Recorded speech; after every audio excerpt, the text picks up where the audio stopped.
네, 장안의 화제죠. 종목낚시 시간입니다. 자, 오늘 김동아 기자, 오늘은 어떤 기업에 대해서 좀 이렇게 자세히 설명해 주실 건가요?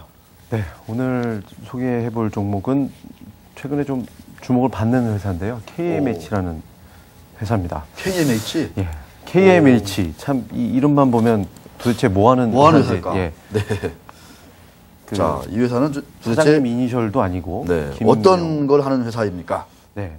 간단히 말씀드리면, 우리 그 MTN을 포함한 케이블 방송 송출 사업을 주력으로 하는 회사입니다. 그러면 저희한테는 갑이시겠네요. 그렇다고 볼 수 있죠. 그래서 예, 갑이어서 잘 보이려고 지금 말씀드린 건 아니고요. 갑이니까 말씀 좀 잘 좀 부탁드립니다. 네네, 잘 좀 부탁드립니다, 앞으로. 그리고, 네, 아무튼. 그러면 여기는 스카이라이프 뭐 이런 데하고 좀 이렇게 사업을 같이 합니까? 어떻게 되는 거예요? 네, 일단 파트너사로 일단 이해를 하시면 되는데요. 스카이라이프는 아무래도 그 플랫폼 사업자이기 때문에 네네. 여기는 플랫폼 그 뒷단에 송출을 플랫폼 업체까지 송출을 해주는 그런 업을 하는 회사고 이 회사가 이름이 이해하기가 쉽지 않아서 그런지 일단 최근에 시장에서는 뭐 뽀로로 뭐 테마주다. 뽀로로 테마주. 예. 그리고 상장할 때는 얘가 또 미드나잇이라는 그 성인 채널을 갖고 있어요. 그래서 채널 사업도 하고 있는데. 처음 들어보는 채널인데 성인 채널인가요? 네네. 네, 제가 좀 그런 채널을 잘 몰라요. 네, 그러실 것 같습니다. 네. 네. 그 미드나잇하고 즐겨보시는 뭐 다른 채널이 있긴 있는데. 즐겨보는 뽀로로. 네.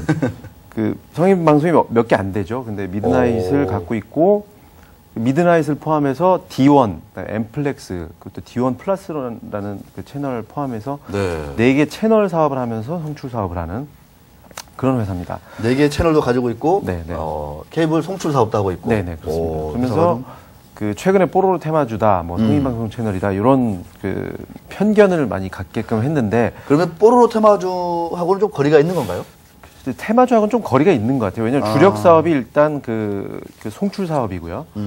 그리고 그 뽀로로 테마주는 어떻게 보면 회사에서 이제 그 쌍방향 케이블을 이용한 쌍방향 그 네트워크 뭐 이런 그 쌍방향 커뮤니케이션 이런 기술을 좀 이렇게 그 선보이기 위해서 어떻게 보면 뽀로로에 관련된 건 이제 좀 소개도 하고 이랬는데 그리고 또 이런저런 사업을 다각화한다 이런 의미에서 소개를 했는데 사업 다각화. 예, 뽀로로 게임이 뭐 업을 위를 주로 하는 회사는 아니고요. 네. 그 일단 제가 낚시라고 그 소개를 할 수 있었던 이유는 아직까지는 공모가 대비 공모가보다 낮습니다. 공모가가 그래요? 5월 달에 상장을 했는데 아직 그 7,000원대 주가이기 때문에요. 네.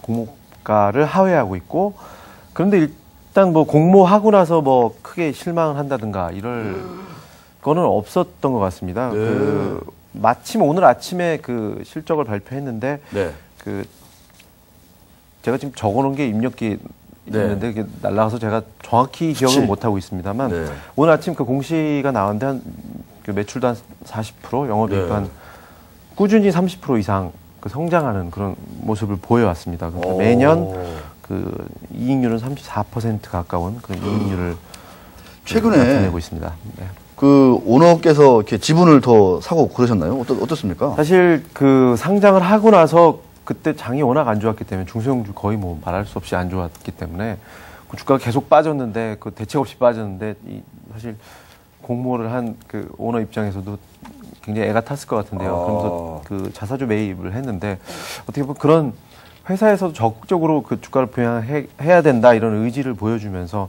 그런 것들이 지금 많이 이렇게 그 주가가 회복하는 데 도움을 줬던 것 같습니다. 주가 부양의 의지. 네. 이 그래픽을 보시면 나올 텐데요. 그래픽을 한번 보시죠. 네.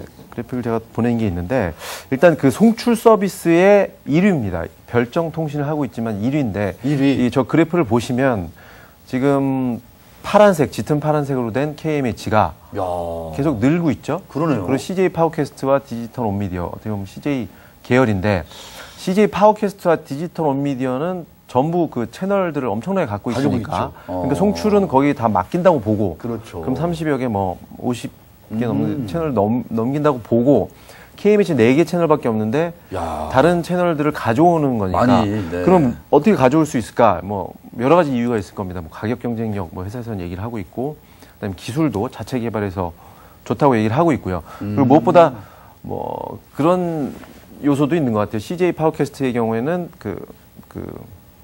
정확히 지분 구성은 제가 지금 말씀드릴 수 없습니다만 그 CJ 오너 계열 오너분들이 예, 오너분들이 많이 지분도 가지고 계시고 뭐 그래서 이걸 단가를 낮춰버리면은 전체를 다 낮춰야 되기 때문에 굉장히 좀 힘들 겁니다. 그래서 이 KMH 같은 데가 가격 책정에 있어서 상당히 유리한 점이 그렇죠. 있군요. 유리한 점이 있습니다. 그래서 계속 따오고 있는 상황이고 그다음에 HD로 전환을 계속 하고 있는데 그렇게 될 경우에 단가가 거의 2배가 넘게 됩니다. 그러니까 마진도 굉장히 오르게 되고 그렇기 때문에 송출에서도 성장할 수 있는 시장이 크다 이렇게 그 증권가에서 평가를 하고 있습니다. 마침 오늘 그 신한금융에서 그 간단한 보고서를 냈는데 그 방송 디지털화 및 플랫폼 확대로 실적 개선이 기대된다. 기대된다. 2분기 매출액이 53%, 그리고 영업이익이 42% 증가했다 이렇게 나오네요. 대단합니다. 여기 보니까요. 네.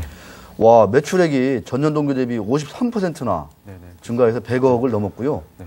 영업이익은 39억 원, 42% 증가했네요. 순이익도 32억 원으로 네, 52% 증가를 했습니다.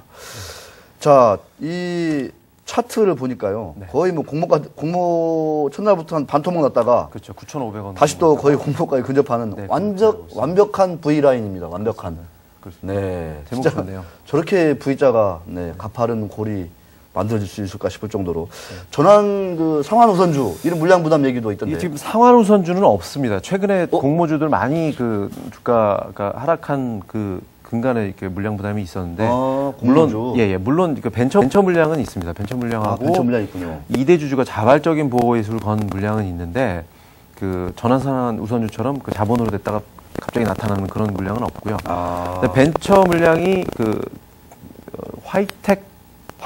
기술 투자라는 회사와 그 튜브 인베스트먼트가 이미 사실은 좀 팔았나요? 예, 아니 아직 안 팔았습니다. 팔았고 8월에 이제 3개월 되면 8월 25일인가요? 그때쯤에 풀리게 되는데 일단 어쨌든 시장에서 충격은 주지 않고 블록으로 하겠다 이런 입장이고 66만 주 정도 되는데 그렇게 하겠다는 입장이고 이대 주주는 아마 그 다른 지분을 갖고 있기 때문에 그걸 뭐 장내에서 던지지는 않을 것 같다 이렇게 보면 글쎄요 뭐 공모가 밑에서는 지켜봐도 이 성장 스토리를 지켜봐도 되지 않을까.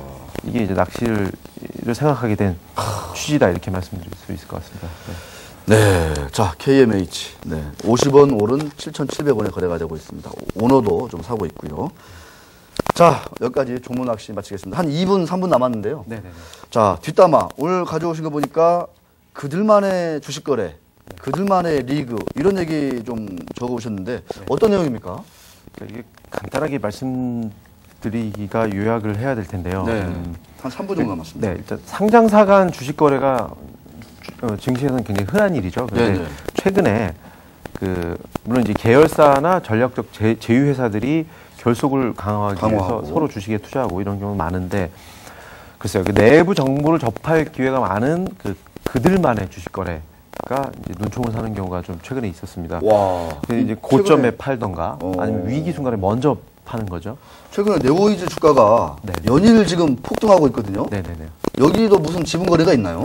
지분 거래가 네오이즈는 굉장히 많았죠. 네오이즈 그룹에서 지금 15,000원짜리가 지금 25,000원 가격 같습니다. 네네 그렇습니다. 그래서 네오이즈가 자회사 네오이즈 게임즈 부동산 주식 거래를 계속했습니다. 그래서 그 주가는 또 어떻게 보면 뭐 기관들한테 그 신탁 계약도 하고 뭐 이러면서 계속 꾸준히 부양을 하고 있어서 뭐 소액 주주들의 큰 반발은 없는 것 같은데 어쨌든 결론적으로 네오이즈 게임즈도 오늘 작년에 순이익이 현금이 한 1,400억 정도 있던 게 부동산 지주사가 갖고 있는 부동산을 사주면서 지금은 순 부채로 넘어갔습니다. 물론 주가는 오르고 있지만 글쎄요, 부동산을 큰 걸 샀군요.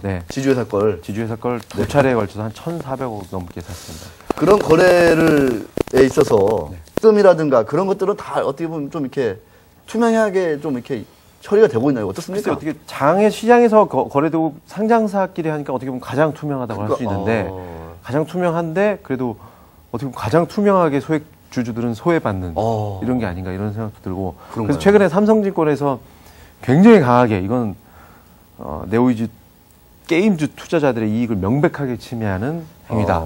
그럼 배당을 못 하겠네요, 당분간은. 배당도 못 하고 M&A도 못 하고 뭐 그거는 기회를 날려버렸다. 날려버렸다. 아주 그 부동산이라고 게임 회사가. 예, 신뢰할 수 없다. 이렇게 강하게 비난을 하기도 했습니다. 네오이즈 이 지주회사인 주가는 상한가를 갑니다. 네. 부동산을 잘 팔았기 때문에 잘 가는 팔았죠. 건가요? 아주 잘 팔았습니다. 이거 참 소액주주들은 완전히 이 과정에서 왕따가 되는 거고. 그렇죠. 계속 왕따가 되고 하지만 기관의 용역을 줘서 계속 주가를 부양하고 있기 때문에.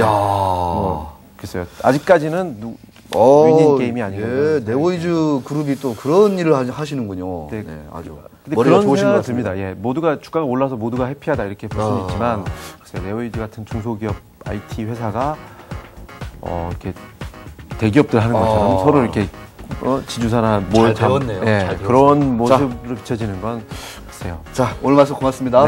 네, 감사합니다. 수고하셨습니다.